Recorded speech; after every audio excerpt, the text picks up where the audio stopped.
जय हिंद। देखिए, भारत के गेहूं निर्यात पे बैन लगाने और रूस के अमेरिका को दिए गए प्रस्ताव जिसे अमेरिका ने ठुकरा दिया, इस पे पूरी दुनिया में काफ़ी ज़्यादा इसका असर पड़ने वाला है। देखिए, एक्चुअली क्या है कि रूस के राष्ट्रपति व्लादिमीर पुतिन ने इन्होंने एक अमेरिका से एक प्रस्ताव रखा कि देखिए, रूस भी बहुत बड़ा गेहूं का उत्पादक है, यूक्रेन भी बहुत बड़ा गेहूं का उत्पादक है, तो दोनों युद्ध में लगे हुए हैं। रूस पर तो बैन लगा हुआ है कि एक्सपोर्ट कर ही नहीं सकता है, और यूक्रेन के पास बहुत ज़्यादा मात्रा में अभी क्या है, गेहूं है, लेकिन इसके निचले बंदरगाह पे पूरी तरह रूस का कब्जा है। तो रूस ने यही कहा था कि हमारे ऊपर से कुछ बैन हटा दो ताकि हमारी भी अर्थव्यवस्था चल सके और यूक्रेन बाकी पूरी दुनिया को गेहूं का निर्यात कर सके। तो इसके लिए अमेरिका को यह प्रस्ताव मान लेना चाहिए, एकदम नॉर्मल सा था, अमेरिका ने इसे ठुकरा दिया। अब गेहूं का निर्यात ना रूस कर पा रहा है, ना भारत कर, ना ही यूक्रेन कर पा रहा है, जिससे काफी ज्यादा समस्या आ रही है। इन दोनों देशों के पास इतना ज्यादा मात्रा में गेहूं आता कैसे? तो समझिए, इन दोनों ये जो दो देश हैं, इनके गेहूं को जब से बैन लग गया लड़ाई की वजह से, तो गेहूं का रेट 33% बढ़ गया इंटरनेशनल मार्केट में।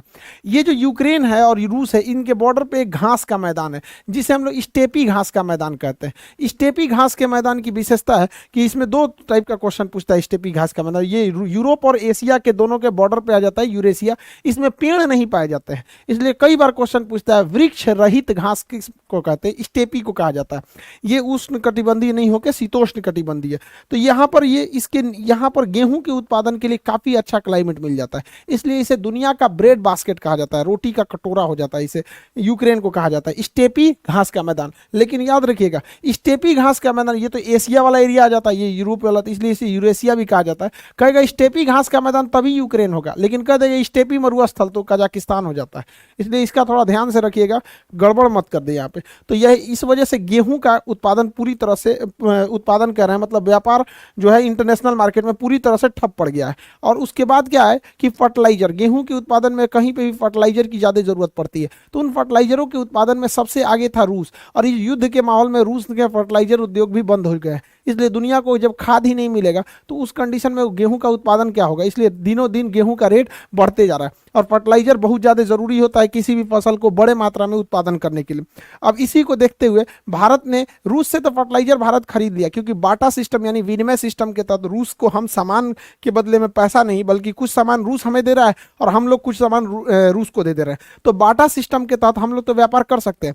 लेकिन हमारे वैज्ञानिकों ने एक बहुत बेहतरीन काम किया है कि उन्होंने पहले जो नीम कोटेड यूरिया था, यूरिया जो होता है सफ़ेद रंग का होता है यूरिया, ये इसे छिड़का जाता है, तो इसका कई ज़्यादा ब्लैकमेल हो जाता था यूरिया का।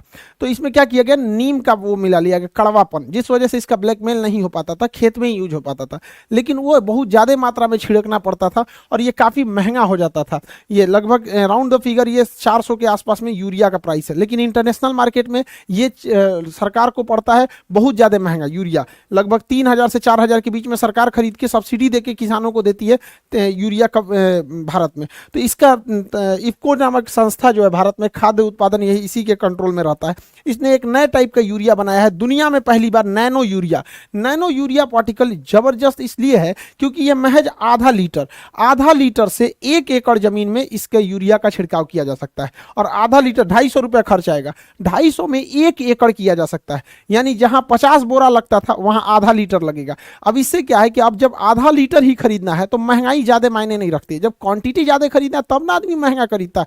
तो हम लोग इसको मतलब आधा लीटर से एक पूरे एकड़ तक हम लोग यूरिया का छिड़काव कर सकते हैं। और इसे छिड़कना पड़ता है क्योंकि लिक्विड फॉर्म में रहेगा। यहाँ पर किसी भी फसल के लिए क्वेश्चन हमेशा याद रखिएगा कि जब खेती करते हैं और उसमें खेती में जब फसल लग जाती है खेती के लिए, तो उसमें नाइट्रोजन, फास्फोरस और पोटेशियम, ये 3 चीज़ों की जरूरत होती है, जिसमें सबसे ज़्यादा नाइट्रोजन 4 गुना होना चाहिए और 2 गुना फास्फोरस और एक हिस्सा उसका पोटेशियम होना चाहिए। NPK, नाइट्रोजन, फास्फोरस और पोटेशियम, ये रेशियो होता है। लेकिन जब बीज बोया जाता है खेती के लिए तो वो अलग हो गया, लेकिन जब बीज बोएंगे तो उसमें भी नाइट्रोजन, फास्फोरस और पोटेशियम चाहिए होता है। तो वहां नाइट्रोजन कम चाहिए होता है और नाइट्रोजन से 2 गुना फास्फोरस चाहिए होता है और फिर एक हिस्सा होना चाहिए पोटेशियम आपका। तो याद रखिएगा, ये क्वेश्चन पूछेगा बीजारोपण के समय सबसे ज्यादा किसकी जरूरत होती है? तो फास्फोरस। फास्फोरस की पूर्ति जो होती है DAP से होती है, डाई अमोनियम फास्फोट। DAP से फास्फोरस की पूर्ति होती है और यहाँ नाइट्रोजन की पूर्ति यूरिया से होती है। 46% यूरिया में नाइट्रोजन होता है। तो खेती के लिए सबसे ज्यादा जरूरी है नाइट्रोजन, ये यूरिया में नाइट्रोजन मिल जाता है। और बीज बोते समय सबसे ज्यादा फास्फोरस की जरूरत है। ये तो बहुत महंगा है, लगभग 1500 के आसपास DAP का बोरा है। तो भारत के वैज्ञानिकों ने बहुत सराहनीय काम किया है, जिससे कि अभी इस समस्या से हम लोग निजात पा सकेंगे। और इस सब को देखते हुए गेहूं का जो प्राइस बढ़ रहा है, तो भारत सरकार ने प्राइवेट कंपनियों पर बैन लगा दिया है कि अब वो गेहूं का निर्यात विदेशों में नहीं कर सकती। अब किसी भी देश को भारत से गेहूं खरीदना है तो दुकानदार या फिर बिजनेसमैन से नहीं खरीद सकते हैं, गवर्नमेंट टू गवर्नमेंट डील करनी पड़ेगी, तभी गेहूं मिलेगा। ये एक लंबा प्रोसेस हो जाता है। हम फ्रेंडली कंट्री को ही दे सकते हैं, लेकिन अगर व्यापारियों से खरीदना रहता है तो उसमें कोई खास दिक्कत नहीं आता है। अब गेहूं के निर्यात रुक जाने से पूरी दुनिया में इसके प्राइस बढ़ते जा रहे हैं, खास करके अफ्रीका अन्य देशों में, कई देश में जहां पर गेहूं का उत्पादन नहीं होता, जैसे इंडोनेशिया को निर्यात नहीं हो पाएगा, मलेशिया को नहीं हो पाएगा, जिस वजह से वहां पे काफी सारे समस्याएं आ जाएंगी वहां पर। इससे के लिए आईएमएफ जो है भारत सरकार से भीख मांग रहा है। लिटरली वो क्या कह रहा है कि हम मतलब हम भारत से भीख मांग रहे हैं कि आप गेहूं के निर्यात को जल्दी से जल्दी ओपन कीजिए, ताकि अन्य जगहों पर गेहूं की किल्लत ना हो जाए। क्योंकि जैसे जैसे गेहूं का किल्लत आएगा, इकोनॉमी दूर, अर्थव्यवस्था चौपट होगी, तो लोग आईएमएफ के पास दौड़ेंगे। ये आईएमएफ पे भरोसा मत कीजिएगा, ये चोट्टा पूरी दुनिया को ये मतलब ये हमेशा अपना फायदा सोचता है और अमेरिका के हिसाब से चलता है। आईएमएफ की कहानी हम आपको बताते हैं। 1991 में भारत की स्थिति इतनी खराब थी कि महज 15 दिन का हमारे पास पैसा बचा हुआ था। जो हाल श्रीलंका का आज है ना, उससे भी बुरा हाल हो गया था हम लोग का 1991 में, 1991 में, 1991 में। उस समय प्रधानमंत्री पीवी नरसिम्हा राव थे और वित्त मंत्री मनमोहन सिंह थे। पीवी नरसिम्हा राव का दिमाग ही हिल गया, क्या करना चाहिए। उन्होंने सारी जिम्मेदारी वित्त मंत्री मनमोहन सिंह के ऊपर दिया था और हम लोगों को अपने रिजर्व बैंक का सोना गिरवी रखना पड़ा था, तब जाके हम लोग को पैसा मिला था। और आईएमएफ ने हमें शर्त रखा था कि आप अपने यहाँ लिबरलाइजेशन कीजिएगा, यानी विदेशी कंपनियों के साथ भेदभाव नहीं कीजिएगा, उनको भी बराबर का मान्यता दीजिएगा। प्राइवेटाइजेशन कीजिएगा, प्राइवेट कंपनियों को भी आने दीजिएगा। ग्लोबलाइजेशन मतलब होगा कि विदेशी कंपनियों को आने से नहीं रोकिएगा। एलपीजी, लिबरलाइजेशन, प्राइवेटाइजेशन, ग्लोबलाइजेशन किए, ये शर्त माना, तब हम लोगों को कर्जा मिला। और उसके बाद से हम लोगों ने धीरे धीरे उसे अर्थव्यवस्था को पटरी पर लाना चालू किए थे। तो उसी समय मनमोहन सिंह का, आज भी देखिएगा कई सारे पॉलिटिशियंस को, वो किसी पार्टी को भले बोल सकते हैं, लेकिन पर्सनल मनमोहन सिंह को नहीं बोलते लोग, क्योंकि उस समय 15 दिन का ही महज पैसा बचा था। क्वेश्चन पूछेगा उदारीकरण यानी लिबरलाइजेशन किसके समय हुआ, तो लड़का गलती से मार देता है मनमोहन सिंह। मनमोहन सिंह उस समय वित्त मंत्री थे, जबकि पीवी नरसिम्हा राव जो थे वो प्रधानमंत्री थे। तो कहेगा किसके समय उदारीकरण यानी एलपीजी हुआ था, तो पीवी नरसिम्हा राव 1991 के। उसी समय हम लोगों ने विदेशी कंपनियों को आने की छूट दे दी थी, जिस वजह से विदेशी कंपनियां दौड़ पड़ी। भारत में कारखाने थे नहीं।